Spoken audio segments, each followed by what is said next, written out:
اور پھر اس میں یہ کہا گیا کہ اجلاس کو وزیر اعظم کو بھجوائے جانے سائفر کی وزیر اعظم ہاؤس میں وصولی کا اگرچہ ریکارڈ میں اندراج موجود ہے لیکن اس کی کاپی ریکارڈ میں موجود نہیں، یعنی کہ وزیر اعظم ہاؤس میں کاپی ریسیو ہوئی لیکن اس کا اندراج موجود نہیں ہے۔ اب وہی ناظرین کہتے ہیں نا کہ اگر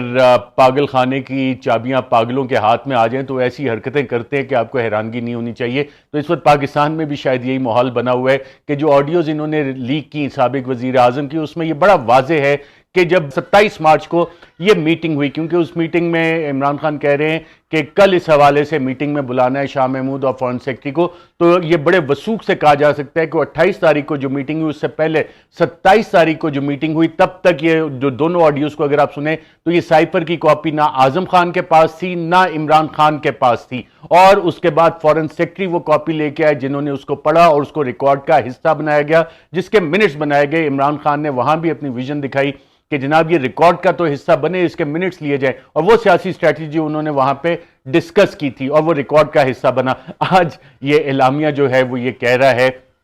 کہ وہ کاپی وزیر اعظم ہاؤس میں وصول ہوئی لیکن اس کا ریکارڈ نہیں۔ تو سوال یہ بنتا ہے کہ اگر وزیر اعظم ہاؤس میں ڈسپیچ ہوئی کاپی اور وہاں پہ آئی تو پھر وہ ریسیو کس نے کی؟ کیونکہ اعظم خان اس میں بڑے واضح ہیں، عمران خان بڑے واضح ہیں، 27 تاریخ تک یہ کاپی ان کے پاس نہیں تھی، اسی لیے فارن سیکرٹری کو بلایا گیا اور منٹس لیے گئے، اور پھر وہ جو منٹس 28 کی میٹنگ ہے اس میں یہ چیزیں آئیں، اور دونوں آڈیوز میں جو اس حکومت نے خود ہی ریلیز کی ہے، اپنے پاؤں پہ خود کلہاڑی مارنے کا انہیں شوق ہے کہ اگر اس طرح کی پلاننگ کر رہے تھے تو جس عقل مند نے بھی اسٹریٹجک میڈیا سیل میں یا دیگر جو چند ہینڈلرز اور چند سہولت کار ہیں اس حکومت کے، انہوں نے اگر یہ مشورہ دیا تو تھوڑا مائنڈ ہی اپلائی کر لیتے، آڈیو نہ ریلیز کرتے، یہ والی بات آتی تو آپ یہ ایویڈنس اپنا نہ چھوڑ کے جاتے کہ جناب یہ والی چیزیں ہم اس طرح سے پلان کر رہے ہیں، اور وہ والا ایویڈنس اب ریکارڈ پہ آ گیا کہ کم از کم 27 مارچ تک عمران خان اور اعظم خان کے پاس وہ کاپی ریسیو نہیں ہوئی تھی۔ عمران خان اسی لیے ہر جلسے میں بار بار پوچھ رہے تھے کہ وزیر اعظم تو میں تھا، تو پھر ڈونلڈ لوک اس کو کہہ رہا تھا کہ جناب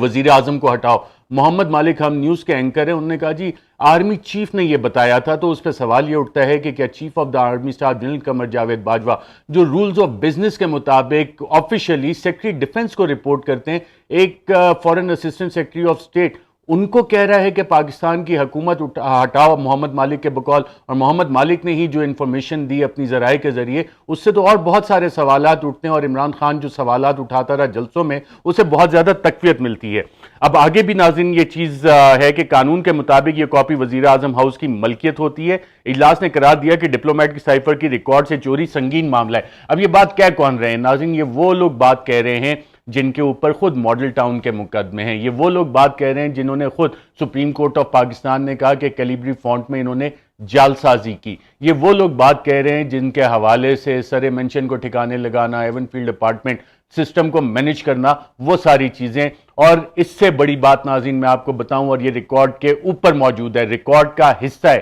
اس آج کی کابینہ میٹنگ سے پہلے ریکارڈ کا حصہ ہے کہ سابق وزیر اعظم عمران خان کا میں نے ایک انٹرویو کیا، میں نے ان سے پوچھا کہ کیا آپ کو یہ دھمکی دی گئی کہ اگر آپ نے یہ مراسلہ پبلک کیا، آپ عوام کے سامنے لے کے آئے تو آپ کے اوپر آفیشیل سیکرٹ ایکٹ لگایا جائے گا؟ میں نے پوچھا وہ کون تھا، تو سابق وزیر اعظم عمران خان نے اس کا جواب تو نہیں دیا کہ وہ کون تھا، لیکن انہوں نے یہ بات کنفرم کی، ریکارڈ پہ لے کے آئے، اور میرے سوال کے جواب میں انہوں نے بتایا کہ جی ہاں ان کے چند وزراء کو یہ کہا گیا تھا، ان کے ذریعے یہ پیغام بھیجا گیا تھا کہ جناب اگر یہ پبلک ہوا سائفر تو پھر آپ کے اوپر آفیشیل سیکرٹ ایکٹ کے تحت مقدمہ چلایا جائے گا۔ تو بالکل اگر یہ کابینہ کی سب کمیٹی اس پہ بھی جانا چاہتی ہے تو اس میں اور بہت ساری چیزیں اٹھیں گی۔ سوال یہ بھی اٹھے گا کہ جو ملک کے صدر ہیں، جو supreme commander of the arm forces ہیں، انہوں نے honourable chief justice of Pakistan کو باقاعدہ طور پہ خط لکھا، وہ صدر مملکت جو کہ ریاست فیڈریشن آف پاکستان کو ریپریزنٹ کرتے ہیں، اور اس میں انہوں نے مطالبہ کیا کہ اس پہ ایک انویسٹیگیشن کمیشن سپریم کورٹ بنائے۔ وہ کمیشن آج کی تاریخ تک نہیں بنا۔ Deputy speaker of the national assembly جس وقت یہ ساری کاروائی ہو رہی تھی اس وقت انہوں نے honourable chief justice of Pakistan کو ایک مراسلہ بھیجا،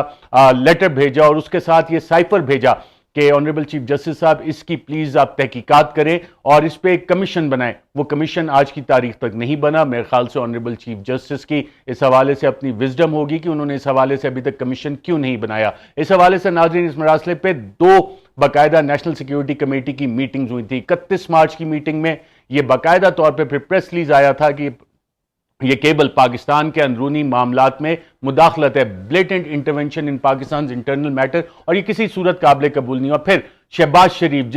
وہ شہباز شریف جو اس وقت وزیر اعظم ہے اور اس دن وزیر اعظم بنے جس دن ان پہ منی لانڈرنگ کے کیس میں فرد جرم عائد ہونی تھی، ان کے زیر صدارت بھی جب نیشنل سیکیورٹی کمیٹی کی میٹنگ ہوئی تو کہا گیا کہ یہ پاکستان کے اندرونی معاملات میں مداخلت ہے۔ پہلے دن سے یہ کوشش ہو رہی ہے ناظرین کہ اس سائفر کو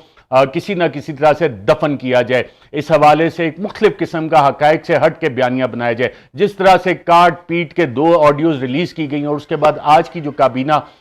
کی میٹنگ کے بعد فیصلہ ہے اس سے لگ یہ رہا ہے کہ پاگل خانے کی چابیاں پاگلوں کے ہاتھ میں، اور وہ پاگل خانے میں جو کچھ ہو رہا ہے وہ اب سب کو نظر آ رہا ہے، اور باہر بیٹھے ہم لوگ تو ہنس ہی سکتے ہیں کہ اللہ ہدایت دے۔ ناظرین اپنا بہت بہت خیال رکھیے گا، اللہ آپ کو حفظ و ایمان میں رکھے، مجھے دیجیے اجازت، اللہ حافظ۔ Subscribe our YouTube channel now and don't forget to press the bell icon for latest updates.